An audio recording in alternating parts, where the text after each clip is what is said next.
ವೀಕ್ಷಕರೇ, ನಿನ್ನೆ ಚೆನ್ನರಾಯಪಟ್ಟಣಕ್ಕೆ big boss Kannada season 12 ನ ವಿನ್ನರ್ ಆಗಿರುವಂತಹ ಗಿಲ್ಲಿ ನಟ ಅವರು ಭೇಟಿ ಕೊಟ್ಟಿದ್ದು ತನ್ನ ಒಂದು ಅಭಿಮಾನಿಗಳ ಜೊತೆ ಮಾತಾಡುವಾಗ ಮಾತಿನ ಭರದಲ್ಲಿ ಬಿಗ್ ಬಾಸ್ಗೂ ಮೊದಲು ತನ್ನ ಒಂದು ಕಷ್ಟದ ದಿನಗಳ ಬಗ್ಗೆ ಗಿಲ್ಲಿ ನಟ ಅವರು ಹೇಳಿಕೊಂಡಿದ್ದು, ಆವಾಗ ತಮ್ಮ ತಂದೆ ತಾಯಿ ಹೆಣ್ಣು ಕೇಳೋಕೆ ಹೋದ್ರೂ ಕೂಡ ಸಾವಿರಾರು ಪ್ರಶ್ನೆಗಳನ್ನ ಮಾಡ್ತಿದ್ರಂತೆ.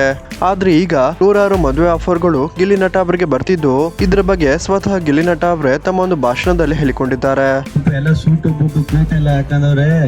ನನಗ್ ಬೇರೆ ಇಂಗ್ಲಿಷ್ ಬರುದಿಲ್ಲ, ಹೆಂಗಪ್ಪ ಇಲ್ಲಿ ಮಾತಾಡೋದು ಅಂತ ಆಮೇಲೆ ಗೊತ್ತಾಯ್ತು. ಇಲ್ಲಿ ಎಲ್ಲ ಬಂದಿರೋರು ನಮ್ಮೂರವ್ರೆ, ನಮ್ ಕಡೆಯವ್ರೆ, ನಮ್ ಕನ್ನಡದವ್ರೆ ಅಂತ ಅದೊಂದು ಸಾಕಾದ ಗೊತ್ತಾಯ್ತು.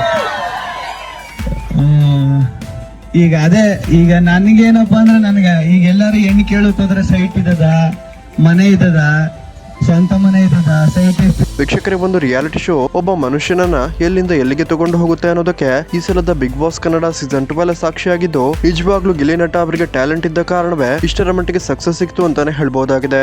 ವೀಕ್ಷಕರೇ, ಗಿಲ್ಲಿ ನಟ ಅವರ ತಂದೆ ತಾಯಿ ಗಿಲ್ಲಿಗೆ ಹೆಣ್ಣು ಕೇಳೋಕೆ ತಮ್ಮ ಸಂಬಂಧಿಕರ ಬಳಿ ಹೋದಾಗ ಇವನಿಗೆ ಯಾರು ಹೆಣ್ಣು ಕೊಡ್ತಾರೆ, ಇವನನ್ನ ಮದುವೆ ಆಗೋದಕ್ಕಿಂತ ಮದುವೆ ಆಗದೆ ಇರೋದೇ ಬೆಸ್ಟ್ ಅಂತ ಅವರು ಹೇಳಿದ್ದರು ಅಂತ ಗಿಲ್ಲಿ ನಟ ಅವರು ಹೇಳಿಕೊಂಡಿದ್ದು, ಇದೀಗ ಅವರೇ ಬಂದು ನಮ್ಮ ಮಗಳಿಗೆ ಹೆಣ್ಣು ಕೊಡಿ ಅಂತ ಒತ್ತಾಯವನ್ನ ಮಾಡ್ತಿದ್ದಾರೆ ಅಂತ ಗಿಲ್ಲಿ ನಟ ಅವರು ಹೇಳಿದ್ದು, ನಿಜವಾಗ್ಲೂ ತಮ್ಗೆ ಅವಮಾನ ಮಾಡಿದವರ ಮುಂದೆನೆ ಬೆಳೆದು ನಿಂದು ತೋರಿಸಬೇಕು ಅನ್ನೋದಕ್ಕೆ ಗಿಲ್ಲಿ ನಟ ಅವರೇ ಸಾಕ್ಷಿ ಅಂತ ಹೇಳ್ಬೋದು.